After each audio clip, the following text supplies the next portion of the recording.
This is the Blackmagic Cinema Camera 6K. It can do 13 stops of dynamic range. It can do up to 6K, 60 frames per second recording.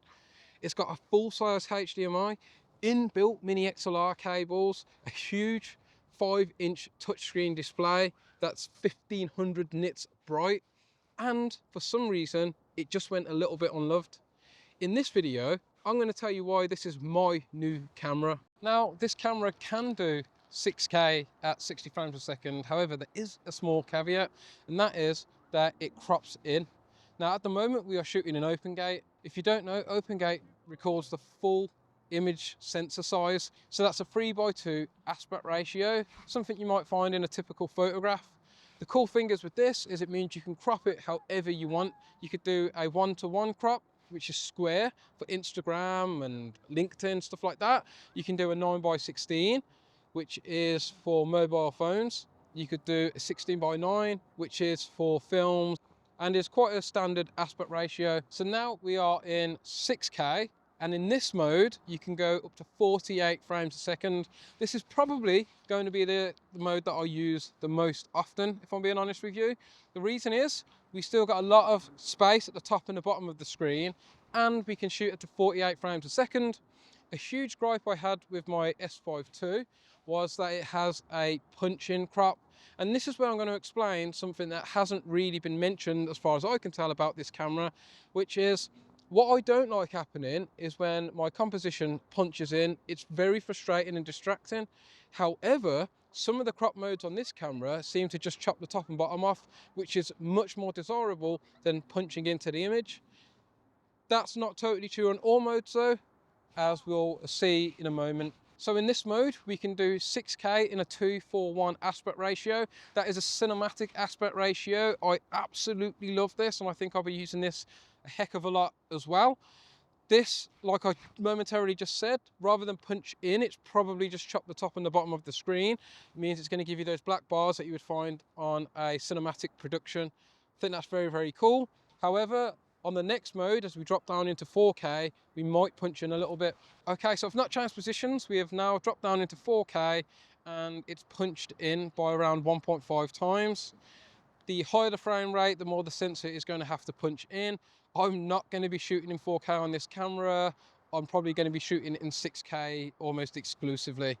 One of the most misunderstood things about this camera is the cropping in whilst shooting in the higher frame rates. So we're going to go through those to just reiterate what we had just been through a little bit, but then to also show you what the slow motion looks like.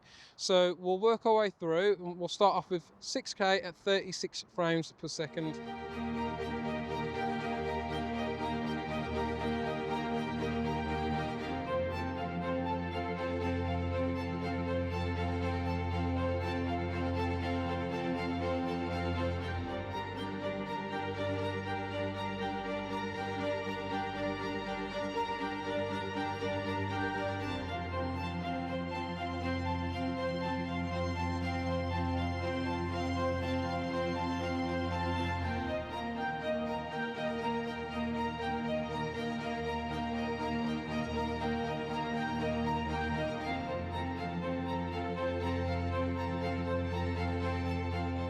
Since leaving university way back in 2011, I always wanted a proper dedicated cinema camera. At that time, cinema cameras were massively extortionate. And during that time, I actually came to this weird spot where I was deciding between a Lumix camera and a Blackmagic camera. It was the G.A.S versus the Blackmagic Cinema Camera 4K. Now, I went with the G.A.S, and that's because it was a more robust camera for shooting outdoors, and I did a lot of weddings in the UK, and it's often quite wet, and it was no slouch in the film department.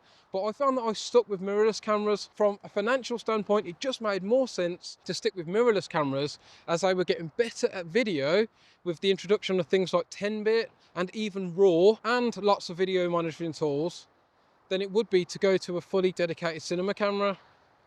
And not to mention, I massively got into photography from doing that as well, and I've grown a huge passion for wildlife photography in particular. However, the itch was still not scratched, and then years later, there is a flood of cinema cameras on the market, And it's like everyone's in a competition to see who can release the lowest price cinema camera. And all of a sudden, Blackmagic joined the L Mount Alliance and they released a Blackmagic Cinema Camera full frame in L Mount.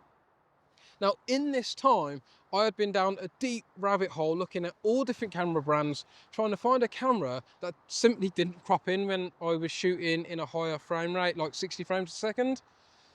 I looked at Nikon, Canon, Sony.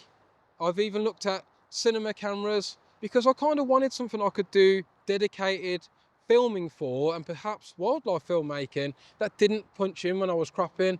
It's a massive distraction, and with wildlife in particular, you can't afford those type of distractions. After pricing up so many brands, I realised it was going to cost me upwards of £4,000. I've just bought a new house, simply cannot afford to spend that type of money. That's not top priority at the moment. So when this camera popped up, used, I decided to trade in my Canon R7 and go for it. Now, I know that this camera is not a camera that is going to hold your hand, and I do not want a camera that's going to hold my hand. I decided that my Lumix S5 II was an almost perfect camera, minus the crop when shooting at higher frame rates. It's an amazing camera. I've brought it on safari with me. It's tried and it's tested. But I wanted a tool that was less like a Swiss Army knife and more like a scalpel. And that's what this camera represents. This camera represents a full circle moment for me. From a financial standpoint, I won't have to go and get a load of new lenses. I already have them for my Lumix cameras. And it represents that decision I had years ago where I had to decide between a Lumix or a Blackmagic. And now, because of the L Mount Alliance, I'm fortunate enough to have both. And I have one tool that is a scalpel, and I have one tool that is a Swiss Army knife. Some philosophical points you'll hear me point out constantly on this channel are the craft comes first and intent. The craft come first means I want to get equipment that aids my creativity, and intent means I'm looking to push myself creatively and not rely on the camera to make decisions for me. And that's what this camera allows me to do. Now, when researching this camera, there was a lot of things that I found difficult to find. And I think that's because when this camera came out, a lot of Blackmagic users who had probably been with the system for a while were asking for a box style cinema camera. And unfortunately, this camera didn't sell as much as I think it probably deserved to. And Blackmagic actually did deliver on that box style cinema camera. They made the Blackmagic Pyxis. As I previously touched on, that was actually one of the many cameras I was looking at possibly purchasing, but it also came to quite an expensive price once you factored in buying everything for it. And because of all of that, there wasn't lots of information online about what to expect when buying this camera. So let's have a look at some of the things you can expect. Number one, in terms of cages, you can use the Blackmagic Pocket Cinema Camera 6K Pro cage on them. However, the flange distance, or the part where the lens goes, is much longer on that camera, and the screw at the top does not fit succinctly. So don't get a half cage like I did, you'll probably want to get a full cage. Number two, I really wanted to know on the bottom of the camera if it had two mounting points, 1/4 inch mounting points. I thought it didn't, but it does. So that's very useful to know because it can make your camera a bit more steady when hooking it up to a tripod. It also meant that even though I brought this cage, I could actually connect my V-mount battery with this adapter plate directly to the bottom of the camera. You can also use a lot of the Blackmagic Pocket Cinema Camera 6K Pro accessories as well, including the grip and the EVF, which is very useful to know. The other thing which we've touched upon is that the crop on the S5 II, when the camera crops in, it punches in. On this, in the 2:1 aspect ratio, as we show it, it doesn't punch in, it just crops the top and bottom off. That was very, very useful and very, very exciting to know for me. Next up, the camera actually does have phase detect autofocus built in, and they've recently activated it. It's in beta phase, and at the moment, it has a lot to be desired. However, intent, I am not going to use this camera from this side of the camera too often. This camera is all about me learning how to focus manually, to place the focus exactly where I want it, to not have the camera make those decisions for me. Next up, it uses mini XLR inputs. It has 2 of those. I highly recommend just getting the official ones because you get 2 in the bag. Don't buy cheap like I did. I brought the wrong one and it didn't even fit. Next up, the camera might look like a mirrorless camera, but it certainly doesn't behave like one. The moment you sort of get it in your hands, the moment you realize this is not a normal standard camera. It's very big as well. I don't know if you've ever heard of the Xbox console, the original. It had a controller that was nicknamed the Duke because it was huge. And that's what this camera kind of feels like. It's huge. And like I said, it doesn't have all the buttons and it just doesn't behave how you might expect it. So you want to keep that in mind. The menu systems are very easy to use, but you might not also know that it only shoots in Blackmagic RAW, so there's no ProRes, no MP4. If you buy this new, you will get DaVinci Resolve included anyway, so it's not a huge deal. But what you might not know is that you can actually download some software to use the Blackmagic RAW on your Adobe Premiere Pro. Don't shoot the messenger though, because I've not used that yet. I am forcing myself to use DaVinci Resolve because that's the direction I want to take. Another thing you might not know if you're new to Blackmagic is the record quality options. There is constant bitrate and constant quality. Constant quality will have a variable bitrate, but it will always aim to have the best quality. But if there's not much going on in the scene, it will not push the bitrate more than it needs to. However, when there is a lot going into the scene, like a lot of action going on, it might push that bitrate even higher than what you would get in constant bitrate, which is very useful to know. And finally, the most important thing that you might need to know is that this camera will not babysit you. I have run into an issue called sensor smearing, and sensor smearing is when there's a bright light source at the side of the camera and something blocking that light source. You might get like patterns going across the sensor itself. Now, for this, you really want to make sure you're exposing correctly. This camera has two dual native ISO settings, 400 and 3200. However, what you might not know is that, in my opinion, those are not the real native ISO numbers.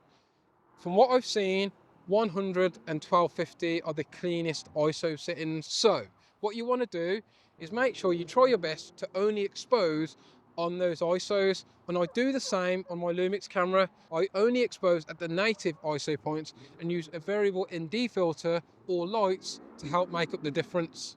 This camera to me really represents a full circle moment. Now I have a Lumix and a Blackmagic camera that can work in conjunction with each other, but fundamentally it helps inspire me to make more creative and artistic pursuits. Ever since I went freelance, most of my decisions were made with what could best suit the client. I've brought this camera with what could best suit me. Now, if you're new to filmmaking or looking to get into filmmaking, I don't recommend going out and buying the most expensive camera. Pretty much any camera you can get your hands on these days will do a solid job. But for me, this represents over 10 years of filmmaking, and it represents hopefully a new chapter in pushing myself creatively and making new and exciting projects. And in fact, I'm already working on a few projects and I've been writing. And although gear doesn't matter as much as the fundamentals, it is nice to have gear that inspires you to go out and create, and that's what this camera does for me. I've been writing and working on projects that will hopefully be out in the near future. As for now, don't expect me to be stood in front of this camera to do a lot of this type of work with. This camera, I'm going to be sat behind it doing more creative works, and my Lumix S5 II will pick up the slack for everything else. I hope you enjoyed the video. Let me know if this is a camera you've used. Let me know if you also feel like maybe you should reevaluate whether it's a camera worth buying in the comments below. Hit the bell icon, hit subscribe, and I'll catch you all next time. See ya.